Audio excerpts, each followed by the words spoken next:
Salam sepak bola, teman-teman netizen atau warganet yang saya hormati semuanya. Di konten terbaru dari Bincang Bareng Binder, saya kembali mengundang Coach RD yang merupakan salah satu coach idola saya. Terima kasih Coach Terima RD kasih, sudah Bang meluangkan Binder. waktu untuk datang. Sama-sama. Kenapa saya mengatakan Coach RD adalah salah satu pelatih idola saya, teman-teman? Karena saya selalu menikmati permainan dari tim yang dilatih oleh Coach RD. Bahkan secara offline juga saya sampai bisa menjelaskan cara bermainnya.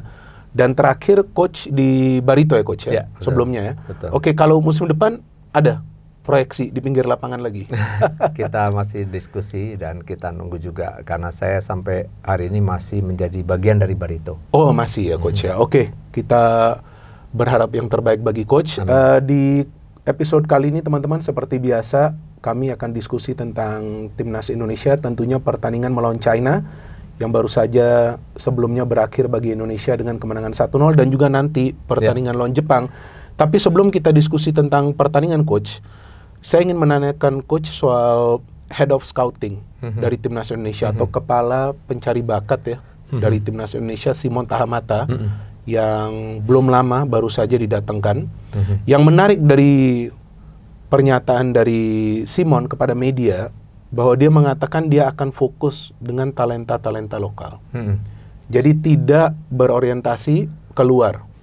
Ya, artinya akan coba untuk mengorbitkan pemain-pemain yang berada di dalam negeri. Nah, yang saya ingin menanyakan kepada coach, karena coach juga sudah melatih begitu banyak klub ya di Indonesia. Nah, ini kalau kita memang punya begitu banyak pemain yang berbakat, bagaimana caranya sebetulnya para pemain berbakat ini punya standar teknik seperti yang sekarang kita melihat dari para pemain timnas, coach. Karena sekarang kan timnas kita bukan saja di level senior, tapi yang U17 saja sudah lolos ke Piala Dunia, coach. Ya, baik. Yang pasti ini satu langkah yang brilian yang dilakukan oleh federasi setelah kemarin kita bagaimana cara membangun satu timnas untuk bisa memotivasi pemain-pemain yang lain, untuk bisa memotivasi semua insan sepak bola ya, dengan membangun satu timnas yang dibutuhkan saat ini memang membangun persepsi, membangun image, dan itu sudah dilakukan. Tapi kali ini bagaimana kita langsung menuju pada sasaran yang sebenarnya tentang kelemahan sepak bola kita, kenapa tidak bisa dengan cepat untuk menuju ke arah yang sangat kita inginkan untuk mencetak pemain-pemain yang berkualitas seperti pemain-pemain yang mungkin sekarang ada sebagian besar harus didatangkan sebagai seorang pemain diaspora. Dan kedatangan Simon Tahamata atau Coach Simon ini tentu satu langkah yang menurut saya bagus dan patut kita sambut karena saya tahu persis bagaimana kualitas Coach Simon Tahamata. Bahkan jujur bang saya adalah salah satu fans beliau ketika beliau masih main dan saya pernah mencontoh bagaimana latihan individu yang dilakukan oleh Coach Simon Tahamata. Pernah di klub mana? Saya kebetulan nonton cuplikan latihannya itu di satu televisi nasional, dulu hanya TVRI. Itu tahun 80-an. Setelah Piala Dunia 78 dan tahun 80-an itu selalu dulu ada TVRI yang menayangkan bintang-bintang sepak bola. Dan waktu itu saya nonton bagaimana latihan agility yang dilakukan oleh Simon Tahamata. Dan waktu itu saya sangat tertarik karena juga di beberapa dikasih tayangan highlight bagaimana dia dengan skillfulnya melewati banyak pemain dan itu menurut saya sesuatu yang luar biasa. Nah, kembali lagi ke diputuskan ganti tunjuk sebagai head of scouting. Dan sekarang memang itu tepat karena kenapa ya, sekarang kita tahu semua pelatih-pelatih yang saat ini ada, kita tahu bahwa ada banyak talenta-talenta yang tersebar di seluruh daerah di Indonesia. Dan mungkin selama ini kita hanya bisa menunggu bagaimana pemain ini sukses ya mempertahankan talentanya sampai dengan usia tertentu, kemudian dia mungkin sedikit terlambat masuk ke tim nasional karena kenapa? Karena hanya mengandalkan talenta tanpa ada diasah. Kemudian setelah itu tidak lama dia harus hilang. Nah itu coach, kenapa itu sering terjadi? Nah ini karena memang kita tidak diberikan satu dasar teknik sepak bola yang betul. Jadi ada talenta, tapi ada satu teknik dasar sepak bola yang betul. Dasar sepak bola yang betul itu tidak hanya ketika dia dengan bola. Mulai diajari bagaimana koordinasi gerak dia, ya, kemudian diajari bagaimana lari ABCD, lari dalam permainan, dalam olahraga atletik. Karena selalu dibilang atletik itu adalah dasar dari semua cabang olahraga. Oh begitu ya coach. Betul. Jadi cara berlari itu pun ada yang macam-macam. Oh iya, cara berlari itu harus betul-betul diperhatikan supaya nanti ketika dia menjadi seorang atlet, dia mendapatkan satu gerak motorik yang betul. Ya. Karena kalau dia larinya mungkin ayunan tangannya tidak diatur, kaki dia, tungkainya tidak diatur, itu menjadi sebuah habit yang salah. Dia memang bagus. Tapi sebagus-bagusnya dia tidak akan pernah bisa optimal karena kenapa? Dari awal dia sudah salah. Jadi dari awal ini yang udah harus diajari ya. Betul. Nah, disinilah akan bertemu nanti antara pendekatan atau scientific approach dengan memilih talenta. Nah, lalu apakah dengan hanya memilih talenta berbakat ini nantinya cukup? Enggak. Ya, setelah nanti Coach Simon nanti memilih bagaimana kualitas pemain-pemain ini, tentu harus kita memberikan satu treatment yang tepat dengan memberikan latihan-latihan dasar sepak bola yang kemudian dari semua jenis latihan yang diberikan oleh head of scouting itu nanti bisa diadopsi oleh banyak pelatih, dan itulah yang menjadi dasar bagaimana mendidik para talenta-talenta yang ada di seluruh daerah. Yang kemudian setelah itu apa cukup? Enggak. Setelah itu dipertemukanlah mereka di dalam satu festival. Ya, karena kenapa? Karena kalau usia di bawah 14 itu belum ada kompetisi. Yang ada festival. Betul. Di Indonesia yang ada festival. Betul. Nah, kemudian setelah itu kenapa? Itu festival itu menjadi ajang untuk melihat sekaligus mengevaluasi. Apakah itu nanti setiap triwulan atau tiap bulan bahkan dilakukan event festival itu. Nah, disitulah nanti para orang-orang yang ditunjuk, koordinator lapangan, coach yang ditunjuk untuk membantu head of scouting tadi, untuk memberikan hasil report, dan disitulah nanti bagaimana akan memudahkan kerja dari head of scouting untuk melihat perkembangan. Artinya head of scout ini akan punya tim juga dong? Oh iya, harus. Harus dong. Gak mungkin dia akan bisa berjalan sendiri dengan melihat atau menjangkau seluruh wilayah di Indonesia. Dia butuh pasti. Nah, tapi nanti dia akan lebih intensif untuk dia datang pada saat dilakukannya festival tadi. Apakah itu nanti bisa, sekarang kita sebetulnya sudah punya struktur yang bisa membantu federasi untuk itu. Kita punya diklat-diklat itu, mulai diklat pelajar. Tapi selama ini menurut saya kita salah di dalam menghandle diklat. Kenapa? Karena justru pemain-pemain yang usia kompetisi itu masuk diklat. Saya mengerti. Saya respect nih dengan bagaimana Freeport atau Papua punya akademi. Ini benar banget. Kenapa? Dia benar-benar mengajarkan dasar bermain sepak bola justru di usia non kompetisi. Begitu usia mereka sudah 14 tahun, dia akan lepas ke klub. Nah, kenapa? Jadi karena sudah itu siap usia kompetisi. Betul. Itu usia kompetisi. Betul. Karena usia kompetisi itu ada mulai 14, 16, 18, 20. Betul. Nah, tapi di bawah usia non kompetisi itu, itulah mereka harus dibekali dengan semua ilmu pengetahuan dasar bermain sepak bola yang benar. Dan coach juga benar dalam hal ini, karena Coach Simon juga mengatakan U13.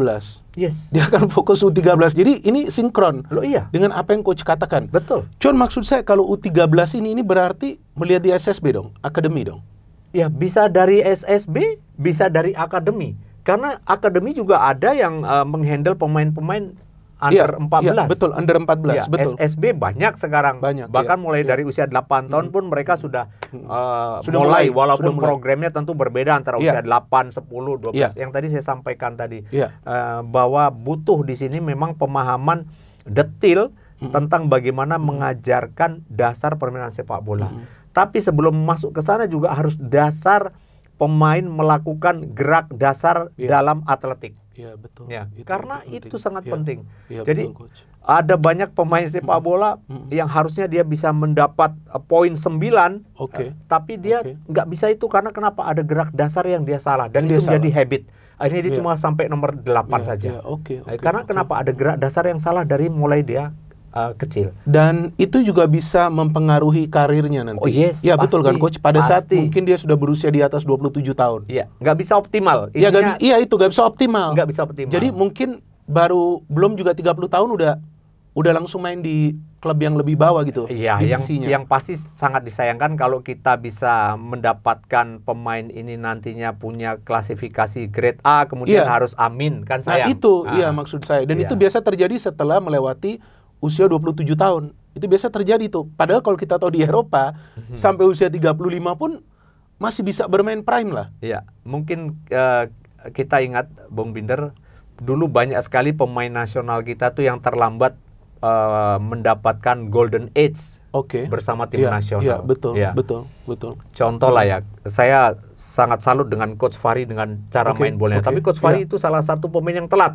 Oh begitu ya Coach ya? Ada di golden age. Justru Coach Fahri itu ketika mau 30 dia baru menemukan permainannya bersama tim nasional. Tapi akhirnya nggak lama. Iya. Karena kenapa? Karena akhirnya ya tergerus dengan pemain-pemain yang hadir baru. Yang muncul lagi, betul. Regenerasi. Nah, maksud saya sekarang kalau kita bagus di dalam menata dasar permainan sepak bola, terus diberikan banyak hal tentang pengetahuan bermain sepak bola, lalu kompetisi berjenjang ini jalan, sehingga nanti progres pemain di setiap usia itu akan dengan jelas kelihatan. Iya, akan kelihatan. Ya, sampai nanti akhirnya usia 20, nanti jangan kaget ya.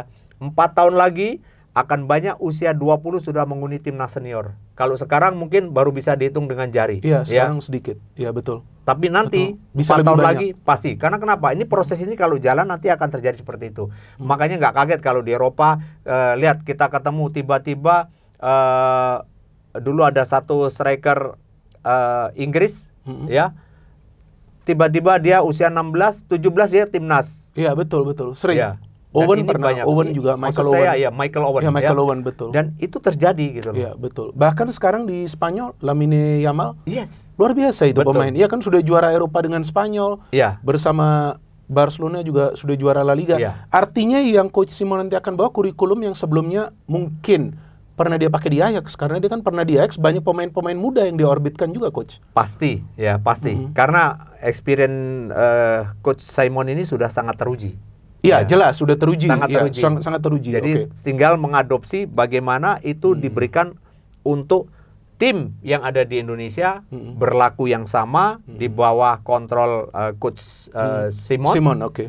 Dan tinggal kita betul-betul meluruskan itu, menyebarkan itu, ya. Kemudian setelah itu kita membuat satu event-event festival, evaluasi, dan itu rutin setiap 3 bulan. Begitu ada hal yang mungkin dirasa kurang, kumpulkan lagi tim scouting yang lain untuk memberikan doktrin-doktrin yang dibutuhkan. Artinya ini juga ada upaya regenerasi yang coba dilakukan dengan mengorbitkan pemain-pemain muda mulai dari grassroots level ini Coach. Itu bukan mengorbitkan, tapi memberikan kesempatan kepada para pemain grassroots ini untuk diajarkan bermain dengan teknik sepak bola yang benar. Yang benar, betul. Agar mereka lifespan-nya itu, karirnya itu bisa panjang. Ketika masuk usia kompetisi tinggal mengaplikasikan apa yang sudah diberikan. Nah, nanti begitu masuk kompetisi yang terus selanjutnya berjenjang itu, mereka terus akan bertambah levelnya. Kalau misalkan ini pendalaman tentang teknik dasar di usia 14, lalu naik ke level berikutnya bagaimana? Saya mulai belajar tentang reading the game. Reading the game, betul. Kemudian mulai levelnya saya naik kepada sisi psikologi. Jadi ada banyak hal yang bisa didapatkan dari setelah kita latih dengan benar, kemudian kompetisi berjenjang, dan kemudian itu tadi ketika dia masuk menjadi seorang pemain senior, ini semua udah siap. Iya, betul. Dan itu yang kita harapkan bisa terjadi, walaupun tentu akan butuh waktu, Coach. Ya kan? Tapi nggak ada memang membangun atau youth development itu yang sebentar. Dan ini harus sabar. Dan saya tahu Om Simon atau Coach Simon ini sudah sangat pengalaman. Jadi kita tunggu. Jelas, betul. Apalagi dari Ajax yang kita tahu salah satu akademi terbaik di dunia loh. Ya, betul. Ajax ini loh, mereka mengorbitkan banyak sekali pemain. Ya. Oke, ini menarik sekali bicara dengan Coach RD karena pelatih. Saya bahkan tadi offline diskusi dengan Coach RD, ada beberapa insight yang Coach RD kasih tentang pertandingan timnas lawan China, yang saya juga nggak tahu sebelumnya, luar biasa. Oke Coach, sekarang kita bahas soal pertandingan timnas. Ya. Timnas butuh kemenangan lawan China, dapat ini kemenangan 1-0. Oke? Dan memang dari awal kita semua sudah optimis. Ya. Bahwa timnas Indonesia bisa menang. Bukan overconfident, tapi optimis, wajar kan? Melihat kekuatan kita, apa semua. Tapi bagi saya yang menarik, ya, oke lah timnas kita menang. Tapi bagi saya yang menarik, ada kejutan-kejutan yang dilakukan oleh Patrick Kluivert. Ya. Banyak sekali kejutannya, Coach. Betul. Ya, ini kalau bagi saya sungguh kaget. Pertama saya melihat line up, oke lah, saya sudah tahu, ini gantinya Martin Paes adalah Emil Laudero. Ya. Tapi pada saat saya melihat 3 center back awalnya, ini saya jujur nih, saya gak bohong karena saya membuat kontennya di channel ini, perkiraan susunan pemain, awalnya saya kira akan main di center back nih Coach. Miss Hilgers, J. Itzes, dan Rido. Ini kita bahas lini per lini ya Coach ya. Betul. J. Itzes, Miss Hilgers, dan Rido. Ternyata dia mainin pemain yang sama, yang sebelumnya main lawan Bahrain. Betul. Memang udah ada chemistry, tapi saya kira dengan adanya Hilgers, yang belum pernah sebelumnya bermain di GBK, akan dimainkan. Apalagi ya kita tahu secara value, secara klub yang dia perkuat, secara jam terbang. Tapi dia masih memilih pemain muda seperti Justin, dan juga Rizky diduetkan dengan J. Itzes. Nah Coach kaget gak lihat, kita bahas lini pertahanan dulu, ini 3 center back-nya sama? Enggak, karena saya dalam beberapa podcast, wawancara, interview, ketika ditanyakan siapa kira-kira yang menghuni lini belakang, saya tetap menyebutkan bahwa ada Justin Hubner, J. Itzes di tengah, kemudian Rizky Rido. Kenapa? Pertimbangan saya waktu itu dia. Pertimbangan saya adalah mereka harus tetap memainkan pemain-pemain center back, terutama di sebelah kanan dan kiri yang punya kecepatan lebih. Miss Hilgers, pemain yang lebih pintar dari semuanya. Tapi dia tidak secepat Rizky Rido dan Justin Hubner. Nah, sementara kita akan menghadapi satu taktik bermain China yang diperkirakan ini dia akan mencoba mengeksploitasi kecepatan pemain-pemain mereka. Dan itu terbukti kan? Bagaimana Wang Yudong, pemain muda mereka, menurut saya salah sasaran. Justru dia menganggap Rizky Rido mungkin weakness-nya, tapi ternyata dia berhadapan dengan Rizky Rido kalah cepat. Berapa kali mencoba melewati dia nggak bisa. Nah, bayangkan kalau itu, maaf ya, kalau itu harus berhadapan head to head dengan Miss Hilgers misalkan, pasti akan berbeda.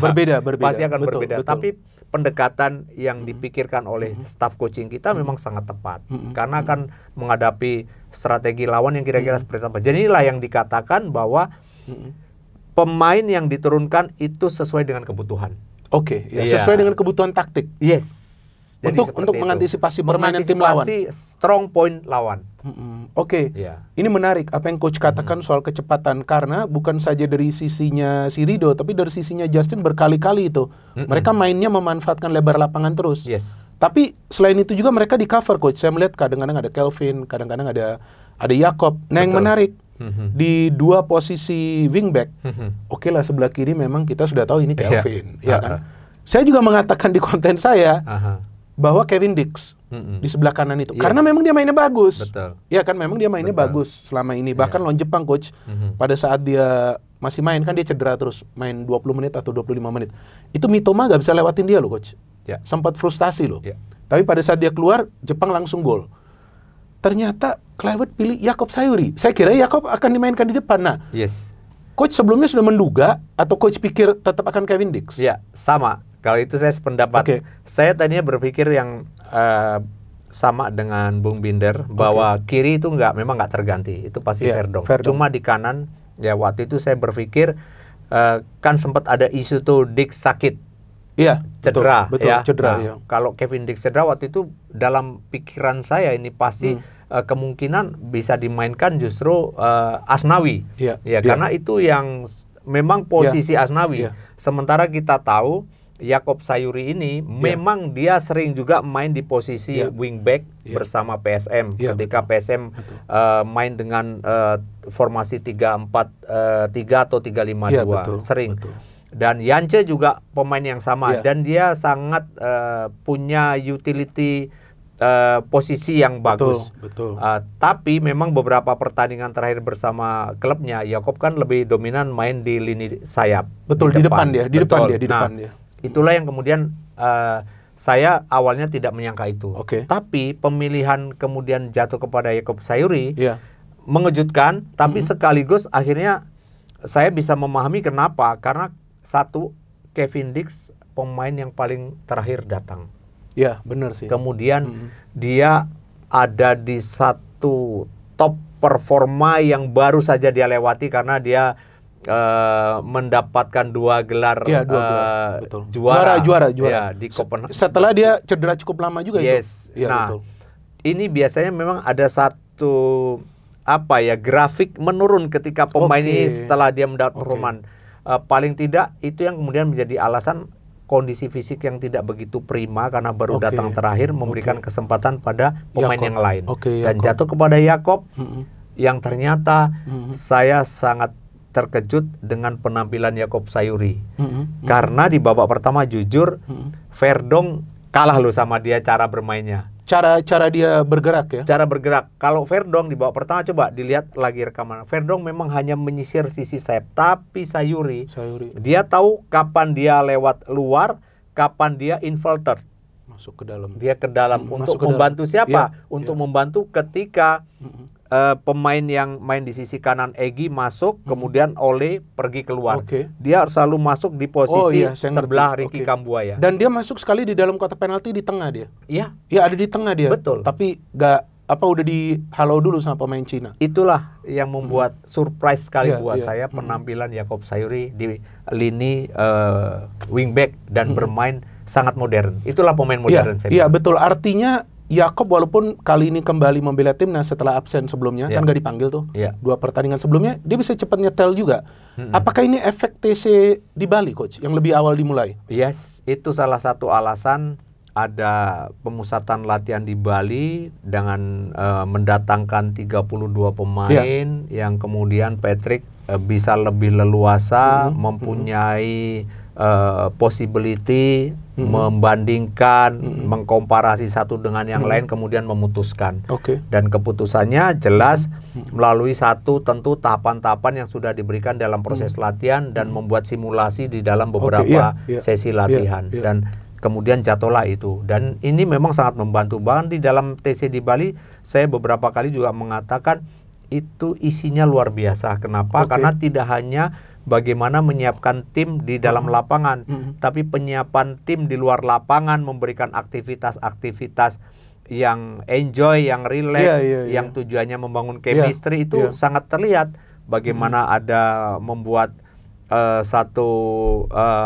pemain nyanyi bareng, kemudian game-games yang bisa menghibur satu dengan yang lain.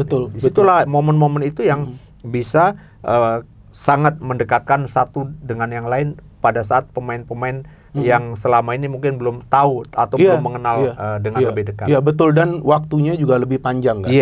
Oke, kemudian di tengah kita juga sudah tahu pasti Tom Hee dan Joy. Dan mereka bermain baik. Kalau Joy ini adalah pemain yang paling efektif kalau menurut saya. Dia jarang sekali artinya di depan kamera atau media, jarang ini pemain. Tapi ini pemain yang vital. Joy, Tom Hee ada juga, tapi ada satu pemain yang saya lebih kaget lagi ini dimainkan. Ricky Kambuaya, karena dia gak pernah starter di round 3 ini. Sebelumnya dia masuk sebagai pemain pengganti, bagus sekali mainnya lawan Bahrain. Tapi saya tidak menyangka dari awal dia dimainkan, walaupun dia sebetulnya antara tengah dan depan nih kalau saya lihat. Karena dia lebih ke depan. Tapi selain Kambuaya ada Egy juga. Egy juga gak bermain di 2 pertandingan sebelumnya. Sebelum kita ke striker, Coach. Nah, Coach lihat peran Kambuaya dulu nih seperti apa? Karena saya melihat dia ada di depan, tapi dia bisa turun ke tengah juga. Dia bisa menemani Tom Hee dan Joy. Dia bisa memulai transisi juga, Coach. Yang pasti menurut saya alasan diturunkannya Kambuaya adalah bagaimana evaluasi pertandingan melawan Bahrain. Melawan Bahrain, Kambuaya masuk justru menggantikan Marcelino Ferdinand. Dan waktu itu kenapa Kambuaya masuk? Alasannya adalah Bahrain merubah skema main, merubah taktik bermain dengan memfungsikan 2 fullback dia untuk aktif membantu serangan ke depan di babak kedua. Yang kemudian Marcelino dengan Orat Maun mulai kehabisan nafas ya, karena mereka dituntut waktu itu untuk banyak sekali mengeluarkan energi menyerang. Akhirnya ketika sudah nurun, masuklah Kambuaya. Kambuaya diberikan kepercayaan dengan pasti salah satu instruksinya adalah mematikan fullback lawan untuk tidak naik.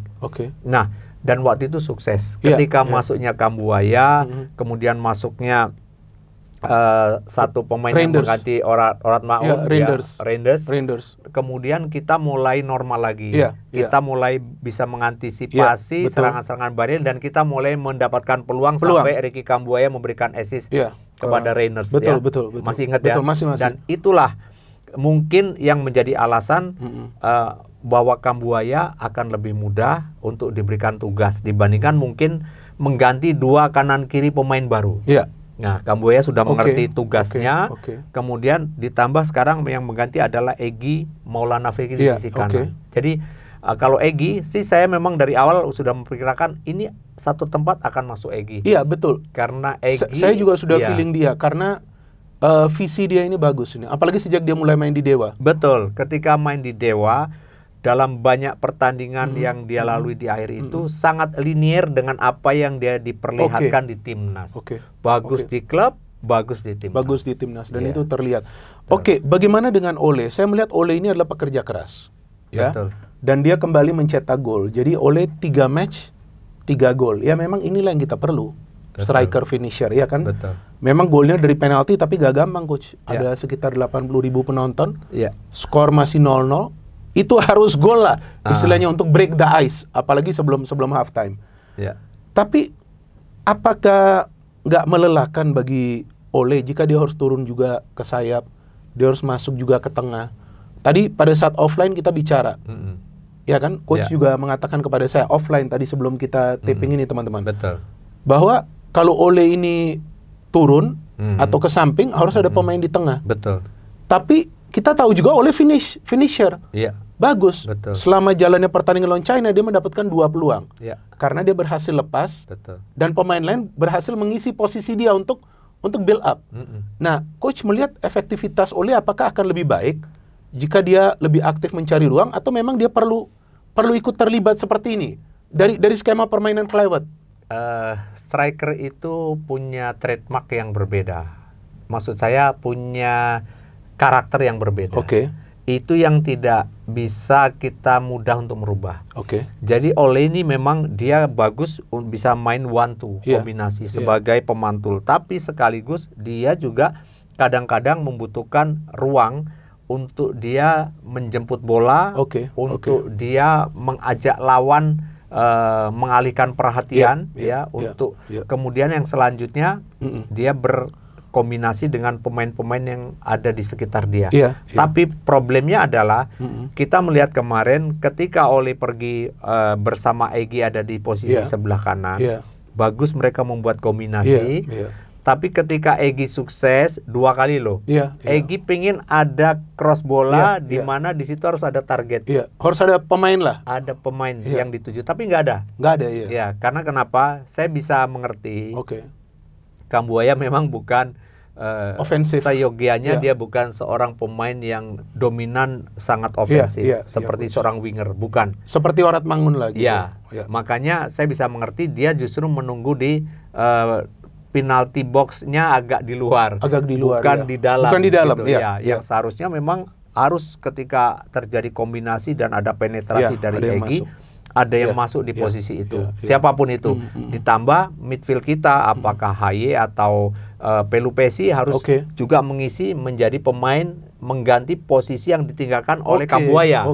Jadi saling mengisi itu. Itu yang belum terjadi.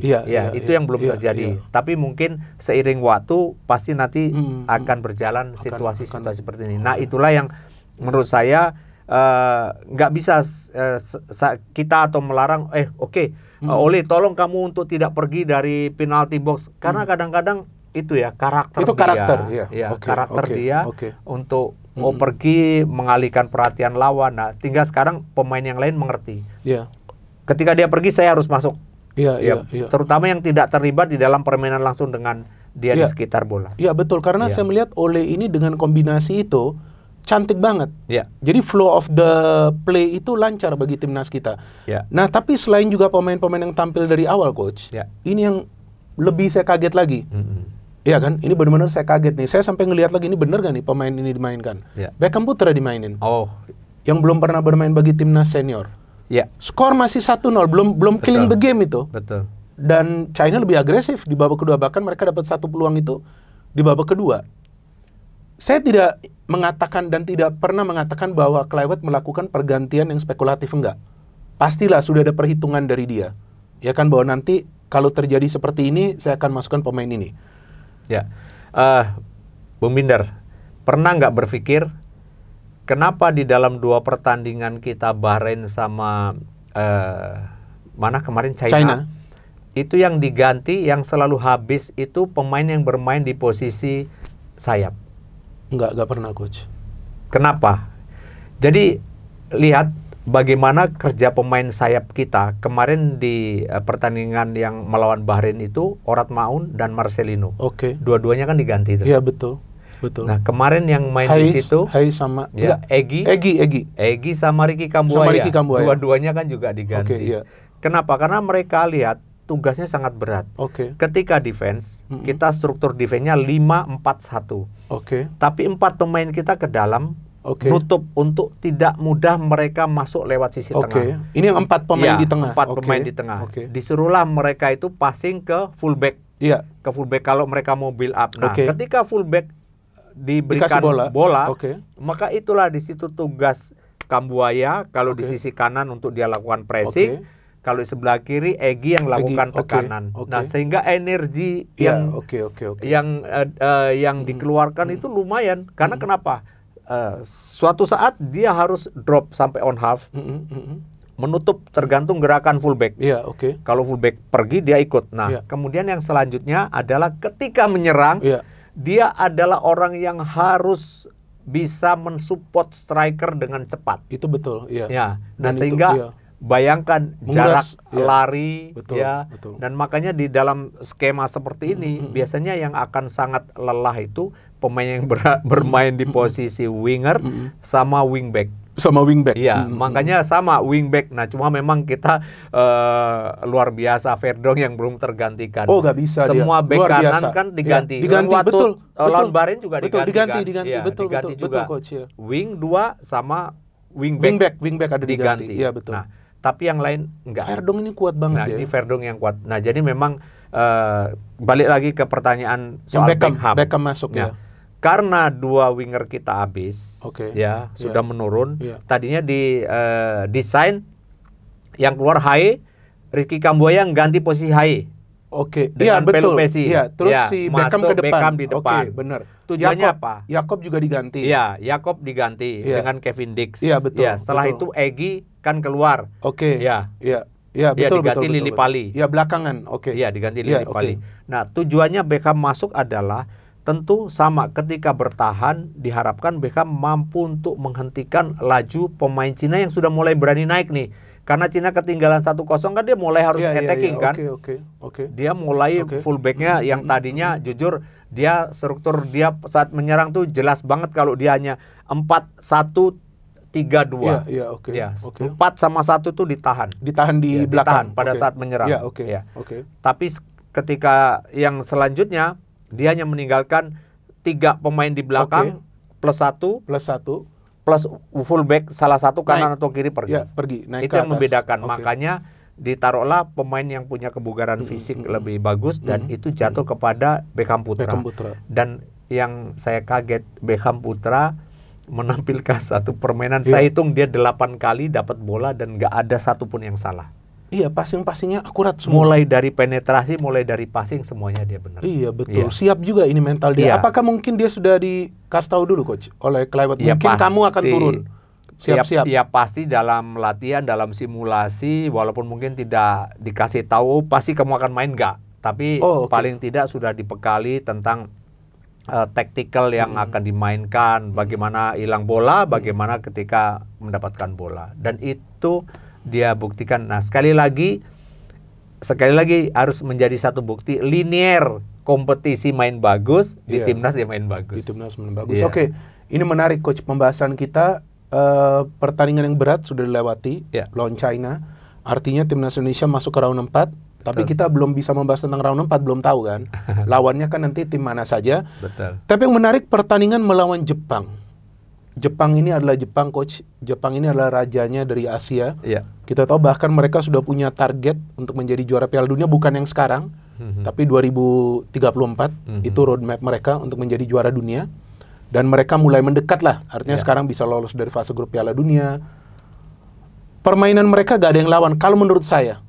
Permainannya wah enak banget lah dinonton. Enak banget. Ada pemain mereka absen, sistemnya tetap jalan dari pelatihnya.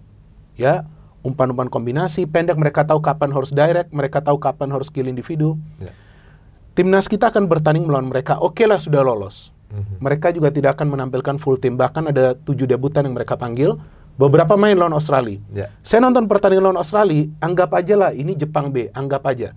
Tapi Australia gak bisa main coach. Walaupun Australia menang. Tapi Australia itu dikurung. Nah sekarang timnas kita mau ke sana, sudah masuk round 4. Saya mau nanya, tolong coach jawab jujur. Kalau menurut pandangan coach, ini tetap akan ngotot gak? Atau mungkin Kluivert akan melakukan rotasi di line up lawan Jepang? Kalau dibilang akan melakukan rotasi, menurut saya kemarin sudah dilakukan rotasi. Jadi kemarin adalah pertandingan yang sangat menguntungkan untuk tim nasional kita. Karena kenapa? Sekarang Patrick tahu kedalaman skuad kita luar biasa. Sekarang kita mau tanya, ketika tidak ada Orat Maun, ketika tidak ada Marcelino, sudah jelas kok di situ siapa yang bisa main. Ada Beckham, ada Lili Pali, ada Jakob Sayuri, ada Kambuaya, ada Egy. Betul. Lalu di wingback sekarang, kalau Kevin Lee nggak bisa main, kedalaman skuad kita udah jelas kok, ada Jakob Sayuri. Sebelah kiri Verdong mungkin bisa Yance Sayuri. Benar. Dan sekarang di belakang lebih komplit lagi kedalaman skuad kita. Di goalkeeper ada juga kemarin dengan Emil Audero bermain. Betul. Jadi coach benar, kalau mau rotasi udah lawan China sudah lawan China itu rotasi. Nah sekarang melawan Jepang, menurut saya tinggal bagaimana ini kesempatan untuk memberikan kesempatan kepada tim yang terbaik di dalam proses persiapan. Maksudnya pemain-pemain pilar lah. Dalam proses persiapan kan ada waktu hanya 3 hari nih. Ya kan? 4 kan perjalanan itu nggak kita hitung. 3 hari proses, itulah pemain yang terbaik yang paling siap kondisi fisik dan mentalnya untuk dimainkan. Jadi tidak lagi mengistilahkan rotasi. Kalau kedalaman udah cukup kok, kita udah tahu persis kira-kira kalau ini nggak main, dan mereka cukup efektif cara menggantikan pemain intinya, nggak ada masalah. Nah melawan Jepang menurut saya kita harus yakin kita bisa mencapai target. Minimal 1 poin lah ya. Minimal 1 poin. Kenapa ini penting? Untuk sekali lagi kesempatan untuk kita juga bisa menaikkan ranking FIFA kita. Ini kalau bisa kecapai misalkan target ini, kita siapa tahu ini bisa tahun ini jadi 2 dikit loh. Betul. Kalau sekarang kan dari 117 kemarin naik 116. 16. Kan siapa tahu bisa masuk 90-an gitu. Makanya kalau sampai mengalahkan Jepang. Dan terus ada lagi pertandingan uji coba FIFA Matchday yang kita manfaatkan. Kalau Australia bisa, kenapa kita enggak? Toh lawan Australia kita juga di sini bisa menahan mereka draw, walaupun di sana akhirnya kita kalah. Betul. Dan Australia pada saat ke Jepang, Jepangnya full tim pada saat itu. Mereka tahan tuh. 0-0. Jadi possibility untuk kita mendapatkan poin sih nggak tertutup. Tapi tetap ada target. Targetnya kita secara taktikal tentu pasti akan mungkin ada perbedaan. Ada perbedaan. Karena main away. Satu main away, yang kedua mungkin sekarang kalau kemarin kita berani lakukan drawback di sepertiga tengah melawan 2 tim Bahrain sama China. Mungkin bisa jadi kita drawbacknya kali ini lebih dalam lagi. Bisa di on half atau mungkin 10 meter pas di lingkaran garis tengah itu. Wajar itu sesuatu yang wajar.